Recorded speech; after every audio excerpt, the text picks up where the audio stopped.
Welcome dear student, फिर से स्वागत करता हूं आप सभी लोग का राइज स्मार्ट के इस यूट्यूब प्लेटफॉर्म पे। और आज हम लोग डिस्कस करेंगे डाइस के कंसेप्ट को।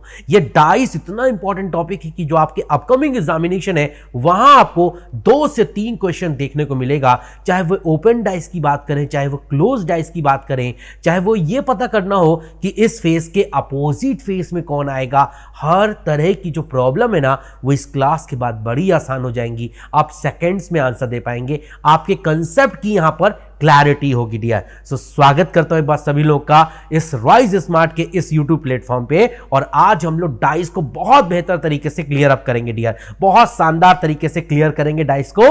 हर एक डाउट आपकी यहां पे क्लियर होंगी डियर। तो स्टार्ट करते हैं अपना शानदार सेशन डियर। और उसके पहले मैं आपको एक इंपॉर्टेंट इंफॉर्मेशन देना चाहूंगा कि मेरा जो सेशन होता है रोज सुबह 9:15 पे होता है। अगर आपने उसको रेगुलर अटेंड कर लिया तो कंसेप्ट की जो क्लैरिटी आपको यहां पे मिल रही है उसकी आप बेहतर प्रैक्टिस वहां जाके कर सकते हैं, आप बेहतर तैयारी कर सकते हैं। तो इससे अच्छा मौका नहीं मिल सकता कि ये कंसेप्ट की क्लैरिटी के लिए वीडियो मिल गया और प्लस उसकी क्वेश्चंस की अगर प्रैक्टिस करनी है तो एक रेगुलर क्लास भी चलती है सुबह 9:15 पे। अगर वे अटेंड कर लेंगे तो आपके बहुत सारे डाउट यहां से क्लियर हो जाएंगे डियर। तो स्टार्ट करते हैं अपना सेशन। और बताना चाहूंगा डाइस की अगर मैं बात करूं ना, तो डाइस मतलब 3D शेप। मतलब जो भी शेप होगा वो 3D शेप में होगा। मतलब उसमें 3 बातें होंगी। एक तो हाइट होगी, एक ब्रेथ होगा और एक लेंथ होगा। आपके दिमाग में हमेशा होना चाहिए, अगर ये मेरे सामने डाइस बना है डियर, अगर ये डाइस मेरे सामने है तो ये जो है ये मेरा हाइट कहलाएगा। ये हमेशा मेरा हाइट कहलाएगा। दिस इज माई लेंथ, ये लेंथ कहलाएगी। और ये मेरा ब्रेथ कहलाएगा। सो एक डाइस में 3 डायमेंशन होती है। याद रखिएगा, जो डाइस होता है ना एक्चुअली में वो एक क्यूब शेप हो सकता है, एक क्यूबाइड शेप हो सकता है। मतलब अगर लेंथ, ब्रेथ और हाइट तीनों इक्वल है तो क्यूब शेप डाइस है। अगर लेंथ, ब्रेथ और हाइट इक्वल नहीं है तो क्यूबाइड शेप डाइस है। डाइस का मतलब 3D शेप। डाइस का मतलब 3D शेप। 3D में होगा डायग्राम, मतलब उसमें लेंथ, ब्रेथ और हाइट होंगी। और इस डाइस की ना टोटल 6 सरफेस होंगी। याद रखिएगा, टोटल 6 सरफेस होंगी। 3 आपको विजिबल है, आप अभी 3 फेसेस देख पा रहे हैं और 3 अनविजिबल है, मतलब वो आप नहीं देख पा रहे हैं। तो 3 फेसेस विजिबल होती हैं एक डाइस की। जब आप किसी भी डाइस को अपनी आंखों से देखेंगे तो एक क्लैरिटी होगी कि हर एक डाइस की आपको सिर्फ और सिर्फ 3 फेस देखने को मिलेंगी। जो भी 3 फेस आपको देखने को मिल रही हैं वे तीनों फेस हमेशा एक दूसरे के पड़ोस में होंगे। बहुत इंपॉर्टेंट पॉइंट है। आगे बढ़ूंगा। और इस डाइस के टोटल 12 एजेस होती हैं। एजेस मतलब साइड। जैसे कि आपका एक साइड ये हो गया है ना, ये आपका एक साइड हो गया, दिस इज कॉल्ड साइड है ना, इसको हम लोग बोलेंगे साइड। तो हमारे क्यूब में ना टोटल 6 सरफेस या फेसेस आप उनको बोल लें, टोटल 12 एजेस। और ये 3D शेप होता है। इसमें लेंथ, ब्रेथ और हाइट तीनों चीजें होती हैं। और वैसे ये क्यूब शेप डाइस होता है तो इसमें लेंथ, ब्रेथ और हाइट तीनों बराबर होगा। बात समझ में आई होगी आपको, इतनी बातें क्लियर हुई होंगी। आगे बढ़ूंगा और मैं बताना चाहूंगा, अगर मैं कोई भी डाइस की बात करूंगा, ये डाइस हो गया आपके सामने, तो इसमें हमेशा याद रखने की बात है, बहुत जरूरी है कि ये कौन सा हिस्सा है, टॉप का हिस्सा है। और टॉप का अपोजिट हमेशा बॉटम होता है। अगर आपको टॉप दिख रहा है तो बॉटम कभी नहीं दिखाई देगा, है ना। अगर आपको फ्रंट दिख रहा है, ये फ्रंट का हिस्सा है, तो बैक नहीं दिखाई देगा। और ये हमारा राइट का हिस्सा है तो हमें लेफ्ट नहीं दिखाई देगा। मतलब हर एक फेस के अपोजिट फेस होते हैं। टॉप का अपोजिट बॉटम होता है, लेफ्ट का अपोजिट राइट होता है ना डियर। टॉप का, जैसे मैं अगर कोई भी एक डाइस की बात करता हूं डियर, तो मैंने बताया टॉप का अपोजिट बॉटम होता है, लेफ्ट का अपोजिट राइट होता है और फ्रंट का अपोजिट बैक होता है। तो मैं किसी भी एक फेस की बात कर लूं, मैं किसी भी एक डायग्राम की बात कर लूं, तो ये जो मेरे को फ्रंट दिख रहा है, ये this is called my front, है ना, ये मेरा फ्रंट है ना डियर। इसको हम लोग फ्रंट बोलेंगे डियर। तो फ्रंट के अपोजिट में बैक होगा। मतलब हर एक डाइस में हर एक फेस का एक अपोजिट फेस होगा। तो बाकी बचे जो 4 फेसेस होंगे पक्के उसके पड़ोसी होंगे। सो हर एक फेस के 4 पड़ोसी और एक अपोजिट फेस होता है। हर एक फेस का 4 पड़ोसी और एक अपोजिट फेस होता है। जैसे फ्रंट का अपोजिट बैक है, फ्रंट का अपोजिट बैक है, लेकिन फ्रंट के 4 पड़ोसी हैं। कौन कौन से पड़ोसी हैं फ्रंट के?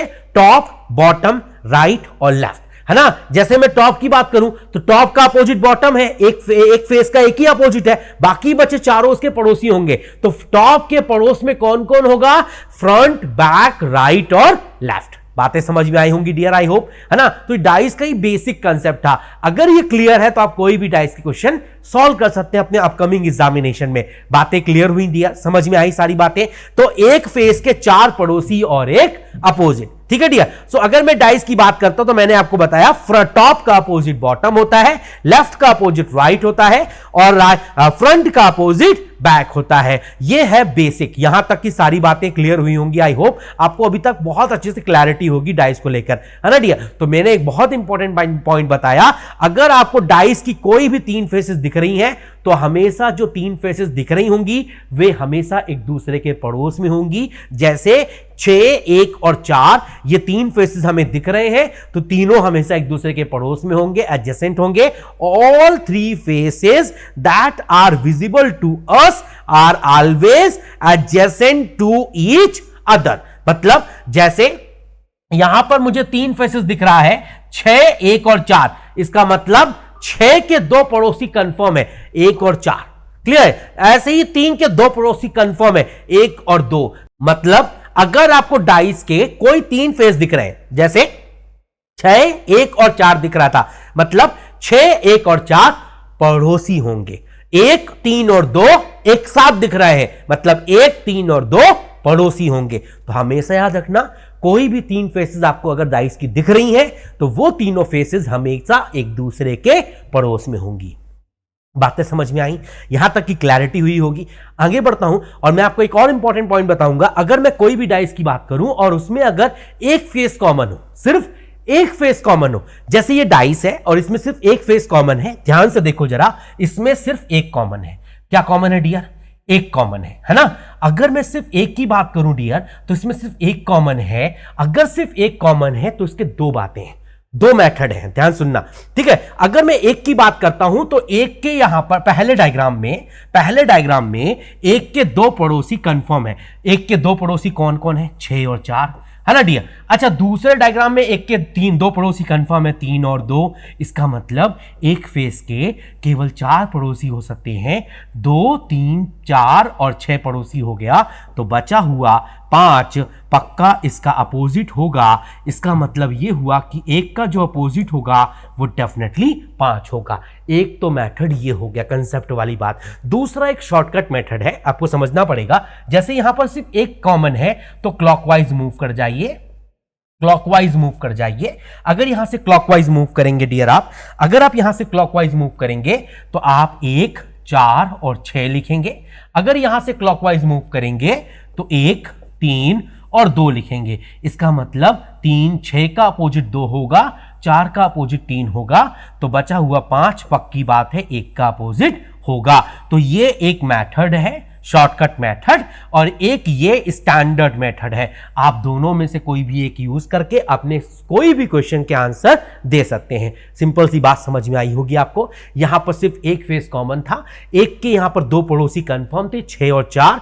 एक के यहां पर 2 पड़ोसी कंफर्म थे, 3 और 2। मतलब एक के 4 पड़ोसी कंफर्म हो गए, 6, 4, 3, 2 इसके पड़ोसी हैं, तो बचा हुआ नंबर पक्का उसका अपोजिट होगा, तो 1 का अपोजिट 5। पहली बात। दूसरा कंसेप्ट क्या कहता है? एक कॉमन है, क्लॉकवाइज मूव करो। 1, 4, 6 लिखोगे, यहां से 1, 3, 2 लिखोगे। इसका मतलब 4 का अपोजिट 3 और 6 का अपोजिट 2, तो बचा हुआ 1 का अपोजिट जो नंबर अभी तक यूज नहीं हुआ दैट इज 5, तो 1 का अपोजिट 5। ये बात समझ में आई? अगर एक फेस कॉमन हो तो ये दोनों मेथड आप यूज कर सकते हैं। यहां तक आई होप आपको क्लैरिटी हुई होगी। अब हम आगे बात करेंगे। और अगर हमारे 2 फेस कॉमन हो, जैसे यहां पर 2 फेस कॉमन आपको दिख रहा है, जैसे यहां पर 4 और 6 कॉमन दिख रहा है। अगर ध्यान से देखें जरा तो 4 और 6 कॉमन दिख रहा है। अगर 2 फेस कॉमन दिख रहे हैं तो क्लियर मैसेज है कि एक के अपोज में हमेशा 5 आएगा, हमेशा एक का जो अपोजिट होगा वो डेफिनेटली 5 होगा।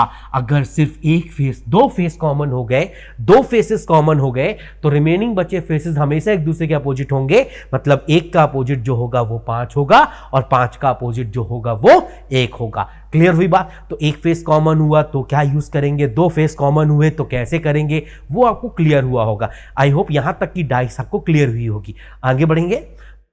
और अगर मेरे सामने कोई एक ओपन डाइस आ गई है ना, अब जैसे ये ओपन डाइस है, ठीक है, मतलब डाइस का जैसे आपने कभी कार्टून बॉक्स देखा हो तो आप उसको ओपन करेंगे, है ना। अब एक बात नोटिस करिएगा डियर, जैसे आप ये कार्टून बॉक्स ले लिए, ये ऊपर का हिस्सा है, ये नीचे का हिस्सा है ना, ये हमारा फ्रंट है, एक तरीके से राइट है, ये हमारा लेफ्ट है, ये हमारा फ्रंट है और ये हमारा बैक है, ठीक है। अब अगर आप फ्रंट को देख रहे हैं, ठीक है, और बैक को देख रहे हैं, तो जब फ्रंट और बैक को आप ओपन करेंगे तो एक बात नोटिस करेंगे, फ्रंट और बैक के बीच में हमेशा कोई ना कोई एक फेस आएगा। फ्रंट और बैक के बीच में कनेक्शन या तो राइट हैंड का होगा, या तो लेफ्ट हैंड का होगा, या तो टॉप हैंड का होगा, या तो बॉटम का होगा डियर। कोई ना कोई एक तरीके से ये दोनों अपोजिट फेसेस एक दूसरे से कनेक्टेड होंगे, इनके बीच में हमेशा एक फेस आएगा डियर। इसका मतलब यहां अगर डाइस ओपन हुई तो ये बात कंफर्म है कि जो ये A3 लिखा है, पक्की बात है A3 का जो अपोजिट होगा वो A6 होगा। ये कंफर्म इंफॉर्मेशन है कि जो A3 है उसके जो अपोजिट में होगा वो डेफिनेटली A6 होगा। A3 और A6 पक्की बात है एक दूसरे के अपोजिट में होंगे, है ना। A3 और A6 पक्की बात है एक दूसरे के अपोजिट में होंगे। आगे हम बात करेंगे तो हम एक बात नोटिस कर रहे होंगे, A2 की बात कर रहे होंगे और A5 की बात कर रहे होंगे, तो इनके बीच में भी एक बॉक्स आ रहा है। भले वो एक बॉक्स के ऊपर दूसरा बॉक्स रखा हो, लेकिन ये और ये वर्टिकली सेपरेटेड है ना डियर, हॉरिजॉन्टली सेपरेटेड है, और उनके बीच में एक फेस आ रहा है। ये इसका मतलब कंफर्म है कि A2 का जो अपोजिट होगा वो 100% A5 होगा, A2 का अपोजिट A5 होगा, A3 का अपोजिट A6 होगा और A1 का अपोजिट 100% A4 होगा, क्योंकि ये A1 लिखा है डियर, ध्यान से नोटिस करें, और ये A4 लिखा है। अब इस सर्किल और इस सर्किल के बीच में एक फेस ये आ रही है 100%। सो A1 और A4 अपोजिट है, A2 और A5 अपोजिट है, और A3 और A6 अपोजिट है। तो अगर आप एक बात याद रखिएगा, दो कोई अपोजिट फेसेस को लेकर हम कभी एक डाइस नहीं बना सकते। मतलब अगर ये ओपन डाइस आपको दी हो और पूछे क्लोज डाइस क्या बनेगी, तो अपोजिट फेसेस को लेकर जो डाइस बन रही होगी वो डाइस नहीं बन सकती। जो दो तीन पड़ोसी होंगे उन्हीं से आप डाइस बना सकते हैं। मतलब A1, A2, A3 को मिलाकर एक डाइस शेप बन सकता है। अभी हम एग्जांपल भी करेंगे तो और क्लैरिटी आएगी। जैसे हम इसकी बात करते हैं, जैसे ये हमारे सामने ओपन डाइस है। अब आपको समझ में आ गया होगा कि ये वाले साइन का अपोजिट ये होगा, 100% इसका जो अपोजिट होगा वो ये होगा। बिल्कुल होगा, बिल्कुल ये दोनों एक दूसरे के अपोजिट में होंगे, हाँ या ना। ये दोनों एक दूसरे के अपोजिट में होंगे, इनके बीच में एक फेस है ना। ये दोनों भी एक दूसरे के अपोजिट है 100%। ये दोनों भी एक दूसरे के अपोजिट में होंगे 100%। तो ये हो गया अपोजिट पेयर और ये हो गया अपोजिट पेयर। और एक और अपोजिट पेयर है, ध्यान से नोटिस करो, तो एक अपोजिट पेयर ये भी है ना, ये भी अपोजिट है 100%, ये दोनों भी अपोजिट हैं। तो दो अपोजिट फेसेस की बात करें डियर, तो हमको क्लैरिटी है कि इसका अपोजिट ये है, इस लाल कलर का अपोजिट ये लाल कलर है, इस लाल का अपोजिट ये हो गया और इस पर्पल का अपोजिट ये हो गया। मतलब दो अपोजिट फेसेस के बीच में हमेशा एक फेस बनेगा। जैसे अगर मैंने आपको ये ओपन डाइस आपको दे दी है ना डियर, जैसे मैंने आपको ये ओपन डाइस दे दी और पूछा आपसे कि कौन सा क्लोज डाइस बन सकता है या कौन सा नहीं बन सकता, वो आपको आंसर देना है। जैसे फॉर एग्जांपल ये ओपन डाइस दे दी, तो आपके सामने क्लैरिटी है कि डी का अपोजिट कौन होगा, एफ होगा 100%। डी का अपोजिट एफ होगा, है ना। अच्छा, एस का अपोजिट हमेशा टी होगा, एस का अपोजिट हमेशा टी होगा, है ना। और एम का अपोजिट हमेशा ई होगा। तो ये दोनों अपोजिट हो गए, ये दोनों अपोजिट हो गए और ये दोनों अपोजिट हो गए। तो दो अपोजिट फेसेस के बीच में हमेशा एक फेस आएगा। बातें क्लियर हुई? आगे बढ़ते हैं। जैसे मैंने आपको ये ओपन डाइस दे दी और पूछा कि इसका क्लोज डाइस क्या बनेगा, कौन सा शेप बन सकता है डियर। तो एक बात, सिंपल सी बात आप नोटिस करो, ये दोनों जो है, ये 1 डॉट और 2 डॉट, ये पक्की बात है एक दूसरे के अपोजिट है ना। तो आप मुझे बताइएगा, क्या अपोजिट फेसेस कभी साथ में आ सकती हैं? नहीं आ सकती। यहां पर एक डॉट और 2 डॉट साथ में आ रहे हैं, इसका मतलब ये डायग्राम नहीं बनेगा। यहां भी एक डॉट और 2 डॉट साथ में आ रहे हैं, मतलब ये डायग्राम भी नहीं बनेगा। यहां भी एक डॉट और 2 डॉट साथ में आ रहे हैं, मतलब ये डायग्राम भी नहीं बनेगा।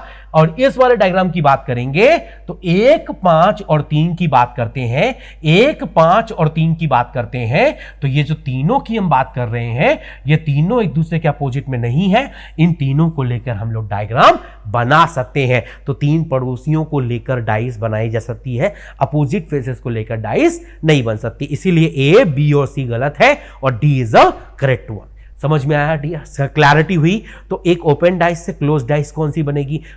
एक को क्लोज डाइस दिया और उसमें अपोजिट फेसेस क्या होंगे? हम हर एक क्वेश्चन का आंसर दे सकते हैं। जैसे हमारे सामने एक क्वेश्चन है, फॉर एग्जाम्पल ये हमारे पास एक ओपन डाइस है, ठीक है, और मैंने आपसे पूछा कौन सा क्लोज डाइस बनेगा। सिंपल सा क्वेश्चन है। तो आप एक बात नोटिस कीजिएगा, 6 का अपोजिट हमेशा 4 होगा, मतलब 6 और 4 कभी साथ में नहीं आ सकता, और यहां 6 और 4 साथ में आ रहे हैं, इसका मतलब ये डायग्राम नहीं बनेगा, बिल्कुल नहीं बनेगा। अच्छा बताइए, 3 का अपोजिट 5 है, मतलब 3 और 5 कभी साथ में नहीं आएंगे, और अगर मैं ध्यान से नोटिस करूं तो 3 और 5 यहां साथ में आ रहे हैं, मतलब ये शेप भी नहीं बनेगा। और 1 का अपोजिट हमेशा 2 होगा, मतलब 1 और 2 कभी साथ में नहीं आएंगे, और यहां 1 और 2 साथ में आ रहे हैं, इसका मतलब ये वाला भी ऑप्शन गलत है। सो यस, इस सवाल का सही उत्तर जो होगा वो थर्ड ऑप्शन होगा। तीसरा इकलौता ऐसा ऑप्शन है, 1, 3 और 4 तीनों एक दूसरे के पड़ोसी हैं, इन तीनों को जोड़ के डाइस बनाई जा सकती है। तो केवल तीसरा सी इकलौता ऑप्शन है जिसको बना सकता हूं, बाकी किसी को बना नहीं सकता। तो समझ में आया डाइस? आई होप आपको क्लैरिटी हुई होगी। अगर और प्रैक्टिस करनी है तो सुबह 9:15 पे मेरा रेगुलर रीजनिंग का सेशन होता है, अगर आपने उसको अटेंड कर लिया तो आपके सारी प्रॉब्लम सॉल्व हो जाएंगी। और इस क्लास को कंप्लीट होने के बाद मैसेज चाहिए आपकी तरफ से कि आपको ऐसे और कौन से टॉपिक्स के वीडियोस चाहिए जो आपको क्लैरिटी दे, जो आपके कंसेप्ट को इंप्रूव करे, और जो आपके एग्जामिनेशन में आपका सिलेक्शन की तरफ एक हमारे तरफ से स्टेप होगा जो कि आपको क्लैरिफाई देगा, जो कि आपको इंप्रूव कराएगा डियर। सो जरूर मेंशन कीजिएगा क्लास कंप्लीट होने के बाद अपने सारे टॉपिक्स के नाम जिनकी आप स्पेशल क्लासेस चाहते हैं हमसे। Okay, so thank you dear all, it's my great pleasure to teach all of you dear. तो मिलेंगे अब आपके अगले शानदार सेशन में, बहुत बेहतरीन सेशन में, एक और नेक्स्ट टॉपिक को और क्लैरिफाई करूंगा डियर मैं, जो कि आपके एग्जामिनेशन में आपको बहुत काम आएगा dear. Okay, thank you dear, thank you.